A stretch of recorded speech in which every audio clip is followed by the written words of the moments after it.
Kita lanjutkan part 3. Nah, perkembangan moral dan spiritual dijelaskan oleh ahli yang namanya adalah Kohlberg. Perkembangan moral dan spiritual anak usia prasekolah ini berada pada fase prakonvensional, yaitu orientasi hukuman dan kepatuhan. Nah, di sini sangat kuat sekali pengaruh reward dan punishment. Anak usia prasekolah itu tunduk pada kekuasaan orang dewasa, sehingga standar moral yang dimiliki oleh anak usia prasekolah merupakan standar moral orang tua mereka atau orang dewasa lainnya yang memengaruhi mereka.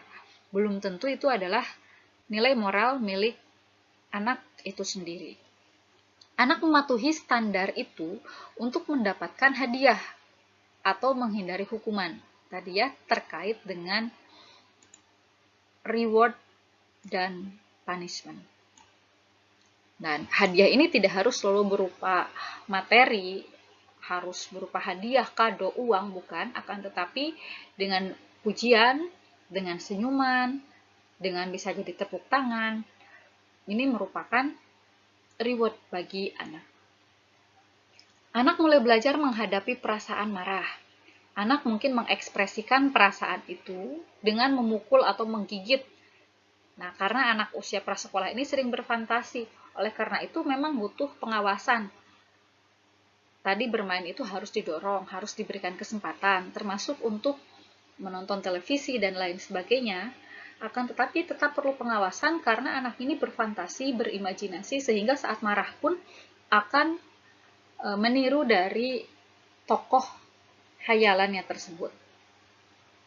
Anak prasekolah perlu mempelajari batasan perilaku yang dapat diterima secara sosial dan juga mempelajari imbalan tentang sopan santun. Artinya, memang anak usia prasekolah ini masih sangat egosentris, fokus pada diri sendiri. Ketika ada emosi yang kuat, dia akan mengekspresikan bisa dengan cara-cara yang menurut orang dewasa itu destruktif. Tapi pada anak usia prasekolah ini, orang tua harus sudah mulai mengajarkan mana batasan perilaku yang diterima atau lazim menurut aturan sosial dan mana yang tidak. Mulai bisa membantu keluarga dan mulai memahami konsep memberi dan menerima hubungan. Artinya anak itu sudah mulai belajar bahwa yang bisa marah bukan cuma anak itu, akan tetapi kalau dia marah, orang lain pun bisa bersikap yang sama. Kesal, orang lain juga bisa kesal terhadap dirinya. Akan tetapi, jika anak bersikap baik, memberi, berbagi, maka orang lain pun akan bersikap seperti apa yang dia lakukan. Mempelajari praktik doa dan beribadah keluarga. Nah, ini ya, sehingga butuh sekali role model. Bagaimana orang tua itu melaksanakan ibadah, anak diajak, sehingga anak akan mempelajari, oh seperti ini cara orang tua saya beribadah. Anak usia prasekolah itu termotivasi oleh konsekuensi dari ancaman. Tadi jadi lebih takut pada hukuman. Sehingga mereka sangat memperhatikan tentang hukuman daripada perasaan orang lain. Dia nurut, dia manut, itu semata-mata karena dia takut mendapatkan hukuman, bukan karena paham tentang bagaimana perasaan orang lain kalau diperlakukan kurang baik.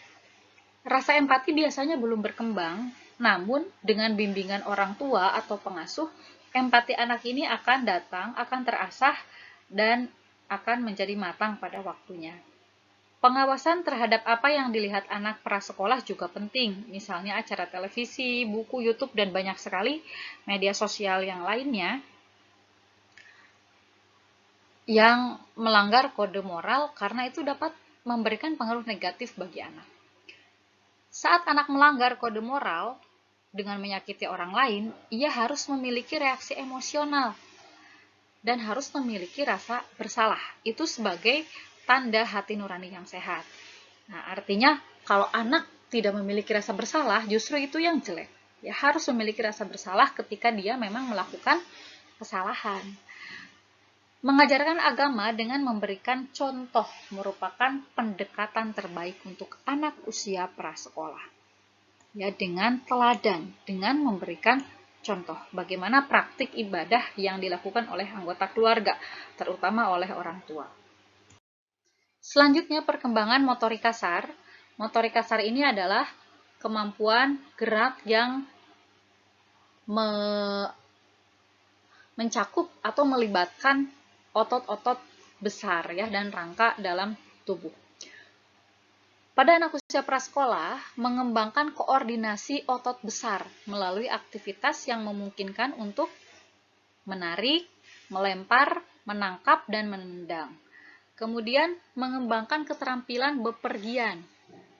Makanya ini sering distimulus dengan diminta bantuan oleh orang tua, misalkan membeli kecap, membeli tomat ke warung.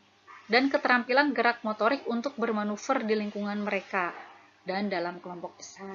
Mengembangkan keterampilan mengendalikan otot dan keseimbangan melalui aktivitas berjalan, melompat, berlari, memanjat, dan meraih. Mengembangkan koordinasi antara mata dan tangan. Nah, kemudian apa tugas orang tua untuk menstimulasi perkembangan motorik kasar anak? Maka orang tua sebaiknya memberikan pujian kepada anak ketika anak itu mampu melakukan aktivitas secara mandiri. Kemudian, mengecek lingkungan rumah untuk keselamatan anak, karena perlu diingat bahwa aktivitas fisik pada anak usia prasekolah itu sangat banyak. Menyediakan lingkungan yang nyaman untuk bermain dan eksplorasi. Selanjutnya adalah perkembangan motorik halus atau yang melibatkan gerakan otot-otot kecil atau sebagian otot saja yang terlibat. Pada anak usia prasekolah dapat kita latih dengan menggunting kertas, melipat, kemudian memutar koin. Ini uang biasanya ya, diputar dengan cara disentil, kemudian menghubungkan titik-titik menjadi sebuah gambar, bisa dibantu menggunakan angka, sekalian belajar tentang perhitungan, menciplak gambar, meronce manik-manik atau biji-bijian, menempel bentuk, bermain Play-Doh ya kalau sekarang. Mungkin kalau zaman dulu ini wax atau lilin atau plastisin. Membuat bentuk. Kemudian menyobek dan mendaur ulang kertas. Contohnya bisa dengan seperti apa? Bukan krustik. Yang banyak kesenian mozaik ya, mozaik. Kertas disobek kecil-kecil, kemudian ditempel kembali menjadi bentuk baru. Menggambar atau mewarnai, memecahkan plastik bergelembung, ini biasanya bungkus benda ya, bungkus barang elektronik biasanya, atau benda apa yang ada gelembungnya dipecahkan. Kemudian memindahkan barang dengan jepitan jemuran, memasang tali sepatu, menyusun puzzle, tentunya puzzle yang sederhana ya, yang besar. Nah, sementara untuk perkembangan sensorik, pendengaran merupakan sensorik yang sudah utuh fungsinya atau sudah baik fungsinya sejak saat lahir. Sedangkan penciuman dan sentuhan ini terus berkembang pada usia prasekolah. Untuk perasa, anak usia prasekolah ini belum terlalu bisa membedakan rasa. Nah, akan tetapi untuk masalah sensorik pada perasa ini, anak usia prasekolah ini memiliki risiko yang tinggi untuk mengalami aspirasi karena menelan benda asing secara tidak sengaja. Oleh karena itu, dalam memilihkan mainan bagi anak usia prasekolah, orang tua ini harus teliti, harus cermat melihat aturan, karena di alat permainan sekarang itu biasanya dilengkapi dengan ketentuan ini untuk anak usia berapa. Ataupun kalaupun tidak, maka orang tua itu harus bijak terkait dengan ukuran mainannya, memungkinkan atau beresiko tinggi untuk tertelan. Selain dari ukuran, juga orang tua harus selektif dari segi bahan pembuat mainan tersebut. Oleh karena banyak sekali mainan anak-anak yang menggunakan pewarna memang bukan untuk makanan, akan tetapi oleh anak itu digigit atau dimasukkan ke mulut, sehingga ini secara kimia dapat membahayakan anak. Biasanya di mainan yang bagus itu sudah tertera ada keterangan BVA free. Kemudian penglihatan terus mengalami kemajuan dan harus seimbang atau sama secara bilateral kiri dan kanan. Ketajamannya sudah 20/40 atau 20/30 dan sudah mampu membedakan warna. Untuk perkembangan komunikasi dan bahasa, tahap prasekolah merupakan masa penyempurnaan keterampilan berbahasa. Menambah kata 10-20 kata baru per hari, dan biasanya anak pada usia prasekolah sudah memiliki 2100 kosakata. Dan di akhir usia prasekolah, anak ini sudah dapat menggunakan kalimat yang terstruktur seperti orang dewasa. Sudah jelas subjek dan predikatnya. Kemudian komunikasinya bersifat konkret, karena memang anak usia prasekolah belum bisa berpikir abstrak secara kognitif.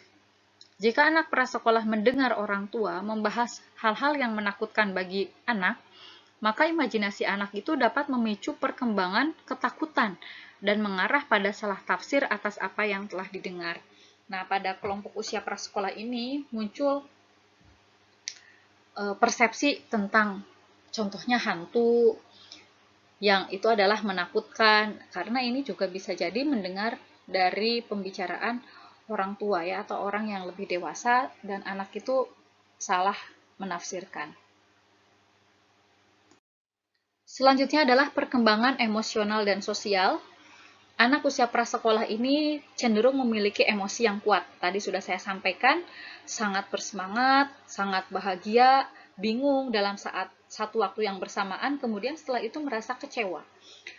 Sebagian besar anak usia prasekolah sudah belajar mengendalikan perilaku mereka, dan ini memang harus dilakukan oleh orang tua, bahwa orang tua harus mulai mengajarkan atau mengajarkan mana yang perilaku diterima oleh norma atau norma sosial atau tidak.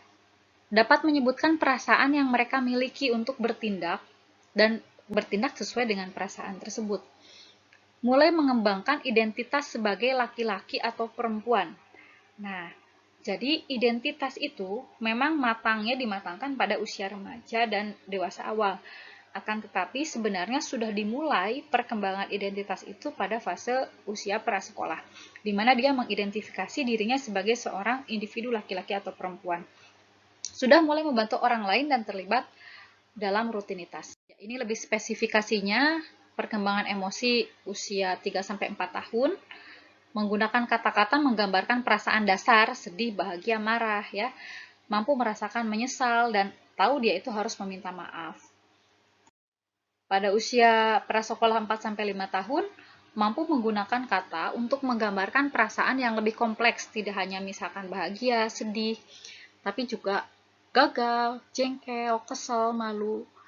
Kemudian sudah mampu menyembunyikan kebenaran tentang sesuatu jika dia merasa bersalah, malu, atau takut. Jadi di sini anak biasanya mulai mempelajari perilaku berbohong ya, karena menyembunyikan kebenaran semata-mata takut mendapatkan hukuman. Di usia prasekolah akhir, anak itu sudah mampu menggunakan kata untuk menggambarkan perasaan yang kompleks, misalkan rasa bersalah atau cemburu terhadap sibling. Menjadi lebih sadar akan perasaannya terhadap orang lain dan menindaklanjutinya. Misal, anak melihat orang tuanya sibuk, dia mulai mengerti bagaimana perasaan orang tuanya sehingga menawarkan untuk membantu pekerjaannya. Berusaha sungguh-sungguh untuk mengikuti aturan agar terhindar dari masalah dan hukuman. Demikian materi tentang diagnosis sehat jiwa, khususnya pada kesiapan perkembangan usia prasekolah. Semoga bermanfaat. Saya akhiri. Wassalamualaikum warahmatullahi wabarakatuh.